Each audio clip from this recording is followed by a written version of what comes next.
दोस्तों, अगर आपने भी रिसेंटली एक डीएसएलआर परचेस किया है तो आज मैं आपको बताऊंगा कि आपके लिए बिगनर एज ए बिगनर कौन कौन सी सेटिंग ऐसी है जो कि आपको मैनुअल में और ऑटो में समझनी चाहिए, जिससे कि आप काफी हद तक अच्छी वीडियो रिकॉर्डिंग कर पाओ इंडोर में और आउटडोर में। बिकॉज इसको समझना इतना आसान काम नहीं है। तो चलिए वीडियो को स्टार्ट करते हैं। वैसे मेरे पास फिलहाल है कैनन का 200 मार्क टू और रिकॉर्डिंग मैं कर रहा हूँ फिलहाल कैनन 200D से। अब आपके पास कोई भी कैमरा हो सकता है, लेकिन सभी के अंदर सेटिंग तो सेम होने वाली है। आपको आज हम बताएंगे कुछ मेन चीजों के बारे में, जैसे कि आईएसओ हो गया, अपर्चर हो गया और शटर स्पीड हो गया। अगर आप इन तीन चीजों को ध्यान में रखोगे, आज मैं आपको बहुत ही नॉर्मल बताऊंगा, इतना ही बताऊंगा कि आप बस आपका कैमरा हैंडल कर सके। बिकॉज ज्यादा टाइम आपका मैं नहीं लेने वाला हूं। तो चलिए वीडियो को स्टार्ट करते हैं बिना टाइम वेस्ट के। तो दोस्तों, आज मैं आपको सिखाऊंगा कैनन के 200D मार्क टू से। और ये जो कैमरा है फिलहाल के टाइम में काफी ट्रेंड में चला हुआ है और ये जो कैमरा है काफी अच्छी रिकॉर्डिंग में आपको करके देता है। सबसे पहले हम बात करते हैं कि आज ये वीडियो केवल बिगनर के लिए है। मतलब अगर आप पहली बार डीएसएलआर चला रहे हैं तब भी आप इस वीडियो को देखिए, या फिर आप इसके बारे में कुछ जानना चाहते हैं जो आपको वीडियो काफी स्टेबल रिकॉर्ड करके दे दे, तब भी आप इस वीडियो को देखिएगा। देखिए, सबसे पहले एक बात बताता हूँ कि यहाँ पे आपके पास कोई भी आप लेंस यूज कर रहे हो, आपको एक मोड मिलता है ऑटो फोकस का और मैनुअल मोड का। मैं आपको बताता हूँ कि मैं जब भी वीडियो को रिकॉर्ड करता हूँ तो मैं ज्यादातर यहाँ पे ऑटो फोकस की बजाय मैनुअल यूज करना सही समझता हूँ। बिकॉज अगर आप पहली बार यूज कर रहे हैं तो आपके लिए तो ऑटो फोकस का यूज करना अच्छा रहेगा। और ऑटो फोकस का मतलब ये होता है कि आपका जो कैमरा है आपके चेहरे पे ऑटोमेटिक फोकस कर लेगा, कहाँ पे ब्लर करना है कहाँ पे ब्लर नहीं करना है वो आपका कैमरा डिटेक्ट कर लेगा।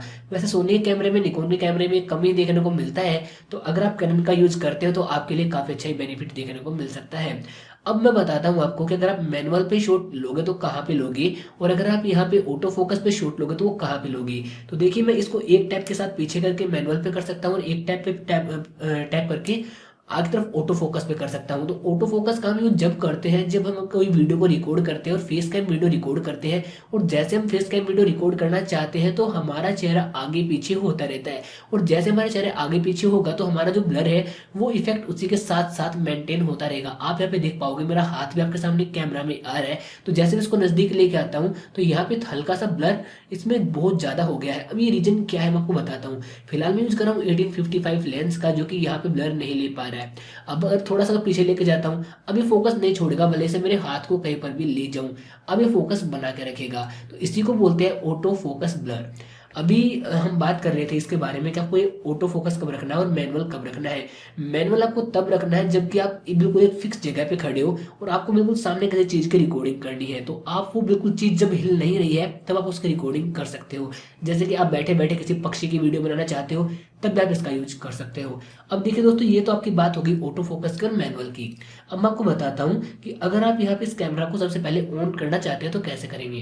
तो दोस्तों, कैनन के कैमरा में आपको ऑन करने के लिए सबसे पहले यहाँ पे एक ऑप्शन दिया जाता है, यहाँ पे मतलब एक स्विच दिया जाता है जिसके जरिए आप इसको सिर्फ एक बार दबाने के साथ, जैसे आप इसको एक बार दबाओगे तो एक आवाज आएगी, उसके बाद ये जो फोटो मोड में चला जाएगा। अब इसको एक बार और दबाओगे तो अभी वीडियो मोड में चला गया है। आपको एक बात बताता हूँ कि जैसे आप कैमरा को ऑन करोगे ऑफ करोगे तो इसका जो लेंस है वो आगे पीछे हो सकता है। ऑटो फोकस में अगर आपने छोड़ रखा है तो उसमें घबराने वाली बात नहीं है, यार पता नहीं एकदम से मेरे कैमरा के अंदर क्या हो गया है। इसी के साथ दोस्तों, जैसे आप इसको ऑन कर लोगे तो आपका सबसे पहला काम बनता है कि इसका जो स्क्रीन है इसको फ्लिप आउट करके इस तरीके से इसको घुमाकर इसके अंदर एडजस्ट कर लेना। देखिए, अब मैं आपको बताऊंगा कि आपको ये वाला यूज करना चाहिए या फिर स्क्रीन यूज करनी चाहिए। मेरी सलाह आपके लिए ये रहेगी कि आप यहाँ पे हमेशा स्क्रीन का ही यूज कीजिए, बिकॉज वो फोटोग्राफी के लिए अच्छा होता है। अब यहाँ पे समझने वाली बात ये है कि भैया ठीक है, हमने कैमरा तो ऑन कर लिया, लेकिन इसके बाद हम इसको कैसे चलाएंगे। अगर आप इसको ऊपर की तरफ देखोगे, अगर आप यहाँ पे ध्यान से देखोगे इस जगह पर, तो यहाँ पे अलग अलग मोड लिखे गए हैं। पहला मोड है हमारे पास मैनुअल का, ऑटो फोकस का, एवी का, टीवी का। अब मैं आपको बताता हूँ कि आपको सिर्फ दो ही मोड पर ध्यान करना है, और वो दो मोड कौन कौन से हैं वो पहले समझ लीजिए। पहला मोड है हमारे पास ऑटो फोकस और दूसरा मोड है हमारे पास मैनुअल। अभी ऑटो फोकस तो आपको तब भी यूज करना है जब आपको बिल्कुल ही नहीं पता कि डीएसएलआर में कैसे यूज कर सकता हूँ, और अगर आप थोड़ा बहुत भी जानते हो तो आप मैनुअल में करोगे तो आपकी वीडियो क्वालिटी हमेशा ही सेम रहेगी। कभी भी ऐसा नहीं होगा कि कभी आप काले आ गए कभी आप गोरे आ गए। मैनुअल में आप जैसा रखोगे हमेशा वैसा ही रहेगा, आप चाहे फिर कितना भी मूव कीजिए या फिर कुछ भी कीजिए। लेकिन ऑटो फोकस में बहुत सारे डिसएडवांटेज हैं, जैसे कि अगर मैं इस वीडियो को मतलब फोटो कैप्चर करना चाहता हूँ हूँ। जैसे मैंने फोटो मोड पे लिया और फोटो मोड पे लेने के बाद मैंने इसको किया ऑटो फोकस पे, सॉरी ऑटो मोड पे, और जैसे मैं कोई फोटो का कैप्चर करना चाहूँगा तो आप एक बात नोटिस करेंगे कि यहाँ पे फिलहाल तो जो मेरी वीडियो है, फोटो है, वो डायरेक्टली कैप्चर हो पा रही है। लेकिन कई बार क्या होता है कि इसमें मतलब बिना किसी मतलब के ही, मैं थोड़ा ट्राई करके दिखाता हूँ आपको। इसका हम सबसे पहले ये पार्ट हटा लेंगे जिससे कि हमारी जो वीडियो है उसे रिकॉर्ड कर पाए या फोटो कैप्चर कर पाए। जैसे मैं ट्राई करता हूँ इसके अंदर कैप्चर करने की, तो ये जो है ऐसे करने के बाद इसका जो फ्लैश है वो कई बार हमें ओपन हो जाता है, जो कि हम चाहते ही नहीं है कि इसका जो फ्लैश है वो भी ओपन हो जाए। तो फिलहाल जो फ्लैश है वो लकीली ओपन नहीं हो रहा है, लेकिन कभी कभार इसका जो फ्लैश है वो बिना किसी मतलब के ओपन हो जाता है। तो आप यहाँ पे ऑटो फोकस का यूज मत कीजिएगा, मेरी सलाह रहेगी मैनुअल मोड की। अब जैसे मैं मैनुअल मोड के अंदर रहता हूँ तो यहाँ पे आपके सामने लिखा हुआ आ रहा है कि manual exposure, adjust level of blur, motion appearance, मतलब कि आप यहाँ पे मोशन की अपीयरेंस का मतलब है शटर स्पीड को लेके, और ब्लर का मतलब है यहाँ पे जो हमारे पास वो होता है ना, क्या बोलते हैं उसको, शटर स्पीड हो गया। और आईएसओ से हम यहाँ पे जो ब्राइटनेस होती है उसको कम या ज़्यादा कर सकते हैं। और इसी तरीके से हमारे पास और भी होते हैं, जैसे कि अपर्चर हो गया, उसके जरिए हम जो ब्लर है उसको कम या ज़्यादा कर सकते हैं। तो तीनों चीज़ें आपको बिल्कुल ध्यान से समझनी पड़ेंगी। यहाँ पे लिखा हुआ है 1/30, ये जो 30 है 1/30, ये जो हमारे पास आ रहा है ये शटर स्पीड है। एफ का मतलब है अपर्चर, और अपर्चर फिलहाल इसके अंदर आप देख सकते हैं 2.8 है, और हमारे पास 24 mm में 2.8 अपर्चर ही सबसे ज़्यादा कम होता है। और अपर्चर का मतलब क्या होता है, इन सब का मतलब क्या होता है, आपको सारी बातें बिल्कुल बारीकी से बताऊंगा, लेकिन यार वीडियो के साथ बने रहिए। उसके बाद हमारे पास आता है आईएसओ। अब आपको किस किस कंडीशन में क्या क्या रखना है, देखिए सबसे पहले हम करेंगे क्या, हमारे कैमरा को एक कैमरा मोड पर ले लेते हैं। फिलहाल आप देख पाओगे हमारे कैमरा के अंदर रिकॉर्डिंग मतलब फोटो आना स्टार्ट हो गया है। अभी मैं इसको वीडियो मोड पे ले लेता हूँ, फिलहाल ये फोटो मोड पर है, तो हम ये ले लें इसको वीडियो मोड पर। और यहाँ पे जैसे मैं इसको वीडियो मोड पर लेता हूँ तो मेरे सामने नीचे यहाँ पे 3 अलग अलग ऑप्शन आ गए हैं। देखिए सबसे पहले मैं करता क्या हूँ कि ये जो है इसका जो कैप है इसको लगा देता हूँ ताकि आप स्क्रीन को बिल्कुल साफ साफ देख पाओ। तो यहाँ पे आप देखोगे हमारे सामने यहाँ पे लिखा रहा है सर्वो ऑटो फोकस, यहाँ पे ग्रीन कलर का पार्ट आ रहा है, आप यहाँ पे ध्यान से देखिएगा। मैं थोड़ा जूम करके दिखाने की कोशिश करता हूँ। एंड ये मैंने किया जूम, और जूम करने के बाद आप यहाँ पे देखिए यहाँ पे एक ग्रीन कलर का सिंबल आ रहा है, इसको मैंने ऑफ कर दिया, इसको मैंने ऑन कर दिया। तो ये क्या चीज है, इसको बोलते हैं सर्वो ऑटो फोकस, मतलब कि आपका जो कैमरा है वो ऑटो फोकस कर लेगा किसी भी चीज को।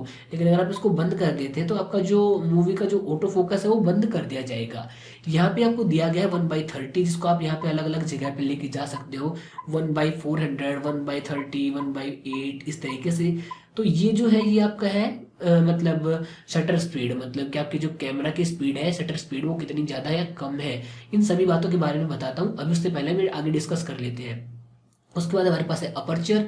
अपर्चर आपको एक बात ध्यान रखनी है कि हमारे पास जितनी अपर्चर कम होगी उतना ही ब्लर ज़्यादा आएगा। ध्यान दीजिएगा, अगर अपर्चर ज़्यादा है तो हमारे पास ब्लर कम आएगा।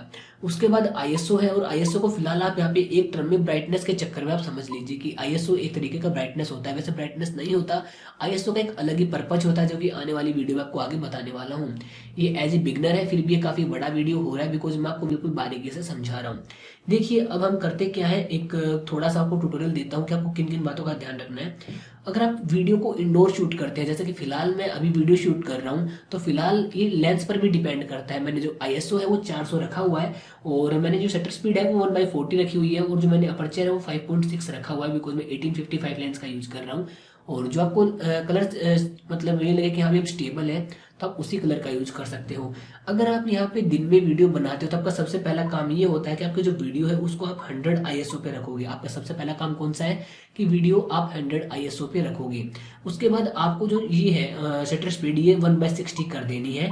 और अगर आप 50 mm का लेंस यूज कर रहे हो तो आपको जो अपर्चर है ये फिलहाल 2.8 है, तो उसमें 1.8 तक चली जाती है। तो आपको जो अपर्चर है वो भी मिनिमम कर देनी है ताकि आपको काफी अच्छा बोके इफेक्ट देखने को मिल जाए। इन बातों का आपको ध्यान रखना है आउटडोर के अंदर। लेकिन अगर आप वीडियो को इंडोर में यूज करते हो तो आपको किन किन बातों का ध्यान रखना है, आपको ध्यान रखना है आईएसओ को रखना है 400 पे। कोशिश करनी है लाइटिंग ज़्यादा ज़्यादा देने की भी, कुछ अगर कैमरा के अंदर लाइट अच्छी दोगे तो आपकी वीडियो ज़्यादा अच्छी आएगी। और अगर आप लाइटिंग कम करके कोशिश करोगे आपका कैमरा अच्छा रिकॉर्ड कर पाए, आपकी वीडियो को लाइट ज़्यादा दे पाए, तो वो ऐसा पॉसिबल जिंदगी में नहीं है। देखिए ये आपको रखना है 1/60, अपर्चर रखना है 2.8, और ये 2.8 नहीं है, आपके पास जो लेंस लगाओगे आपको उसके हिसाब से सेट करना पड़ेगा। तो आप यहाँ पे कोशिश कीजिएगा अपर्चर को यहाँ पे मिनिमम रखने की, बिकॉज ब्लर ज़्यादा आ जाएगा। इसी के साथ आप आईएसओ के साथ और शटर स्पीड के साथ छेड़खानी कर सकते हो। देखिए अभी जो आईएसओ है 1/60 मैंने मतलब 400 रखा हुआ है। अब थोड़ा सा मैं केस बताता हूँ। कई बार क्या होता है कि हम यहाँ पे शटर स्पीड तो 1/60 रखते हैं और हमारे पास जब ब्राइटनेस अच्छी नहीं होती तो हम यहाँ पे ISO को 1600 3200 कर देते हैं। मैंने काफ़ी बार लोगों को ऐसा करते हुए देखा है। तो ऐसा बिल्कुल भी मत कीजिएगा। इनका रेशियो हमें बिल्कुल बराबर लेके चलना होता है, मतलब कि इन तीनों चीज़ों को एक साथ लेके चलना होता है, अदरवाइज वीडियो रिकॉर्ड अच्छे से नहीं हो पाती। आप अगर ज़्यादा ही अंधेरे में है तो आप यहाँ पे जो अपर्चर है इसको भी कम ज़्यादा कर सकते हैं, मतलब कि फिलहाल 2.8 है, हम इसको कम या ज़्यादा कर सकते हैं इसी तरीके से। और यहाँ पे जो शटर स्पीड है इसको हम जितना कम करेंगे, मतलब कि 1/30 करेंगे तो हमारे पास जो ब्राइटनेस है वो इंक्रीज हो जाएगी। और जितना हम ज़्यादा करेंगे, मैं आपको इस कैमरा को कैप को ओपन करके दिखाता हूँ। जैसे कि हमने सामने एक स्पीकर रखा है, मैं उसकी रिकॉर्डिंग आपको दिखाने की कोशिश करता हूँ। तो आप यहाँ पे देख पाओगे। तो मैं सब कुछ एक साथ कवर करने के लिए DSLR जो है इसका जो लेंस है उसको थोड़ा सा जूम आउट कर देता हूँ। एग्जैक्टली व्हाट आई वांट, अभी जो चाहता था वो लगभग हो ही गया है।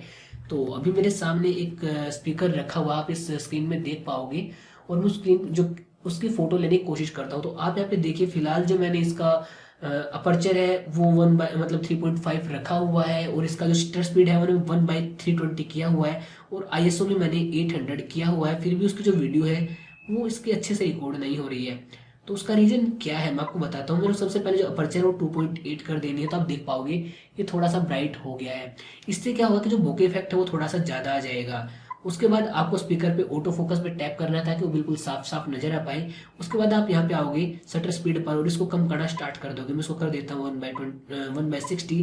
तो 1/60 करते आप देख पाओगे जो स्पीकर है वो काफ़ी ज़्यादा ब्राइट हो चुका है। ये होने के बाद आपको जो ISO है उसको कम करना पड़ेगा, बिल्कुल जो कुछ ज़्यादा ही ब्राइट हो गया है। और यहाँ पे आप देख सकते हैं ISO 400 है, शटर स्पीड 1/60 है और अपर्चर 2.8 है और इसी के साथ हमारा शूट है वो बिल्कुल एग्जैक्ट आ रहा है जैसा कि हमें चाहिए था। तो आप इस तरीके से मेंटेन कर सकते हो इन सभी चीज़ों को। मैंने आपको सारी बातें बताई हैं कि कौन कौन सी चीज़ किस किस के लिए काम आती है। ये तो हो गया हमारा कि एज ए बिगनर कि आप कैसे पहली बार इसको यूज कर सकते हो, आपको इन टूल के बारे में। लेकिन अगर आप यहाँ पे आपकी आंखों में चश्मा लगा हुआ है तो यहाँ पे एक छोटा सा टूल दिया गया है जिसके जरिए आप यहाँ पे जो फोकस है उसको कम या ज़्यादा कर सकते हो। आप इसके अंदर देख के अगर फोटो कैप्चर करना चाहते हो तो मतलब कि आपकी आंखों के अंदर 1.5 का लेंस लगा हुआ है तो आप यहाँ पे इस रोटेशन टूल के जरिए अपनी जो आंखों का मतलब पॉइंट है उसको एग्जैक्ट कर सकते हो बिना चश्मे के, आप फिर फोटो कैप्चर कर पाओगे। इसी के साथ आपको यहाँ पे माउंटर मिल जाता है जिसके अंदर आप माइक वगैरह लगा सकते हो। और जब भी आप कैमरा को यहाँ पे मतलब लेंस को प्लेसमेंट करते हो तो आपको एक बात का ध्यान रखना है कि कभी भी इसको ओपन नहीं छोड़ना, वरना एक बार इसके अंदर रेत चला गया, गंदगी चली गई तो एक तरीके से खराब ही हो जाता है, बिकॉज इसको फिर साफ करना इम्पॉसिबल सा होता है। सो गाइस ये कुछ आपके लिए टिप्स थे। अब एक सबसे बड़ा टिप्स आपके लिए निकल कर आता है जो कि आपको मैं आगे आने वाली वीडियो में बताने वाला हूँ, अभी के लिए ज़्यादा नहीं है और इसके अंदर काफ़ी चीज़ें बच गई हैं। और अगर आप कोई वीडियो रिकॉर्ड करते हो और आप चाहते हो उसको डिलीट कर दो तो आपको यहाँ पे एक बटन नजर आएगा जिससे कि आप प्रीवियस वीडियोज़ को देख पाओगे और इसको दबाने के बाद आपकी प्रीवियस वीडियो आपके सामने आ जाएगी और यहाँ पे डिलीट टूल को दबाकर आप इसको इरेज कर सकते हो। तो गाइज ये आपको अगर वीडियो अच्छी लगी है, आपको कुछ समझ में आ गया है तो आप इस वीडियो को लाइक जरूर से कीजिएगा और देखते रहिए और वीडियोज़ को। सो गाइस देखा आपने कितना आसान होता है कैमरे को चलाना। अब भाई मेरे पास है 1855 लेंस और आप यहाँ पे कोई भी लेंस यूज कर सकते हो। तो आपको अगर ये वीडियो समझ में आ गई है तो आप इस वीडियो को लाइक तो कीजिएगा ही और अपने दोस्तों के साथ शेयर भी कर दीजिएगा। अगर आप चैनल पर पहली बार आए हो तो सब्सक्राइब करके बेल आइकन को भी दबा दीजिएगा, बिकॉज मैं आपके लिए काफी कमाल कमाल की वीडियो लेके आते रहता हूँ। आज के इस वीडियो में इतना ही, मैं मिलता हूँ कभी नई वीडियो में, तब तक के लिए बाय बाय, टेक केयर।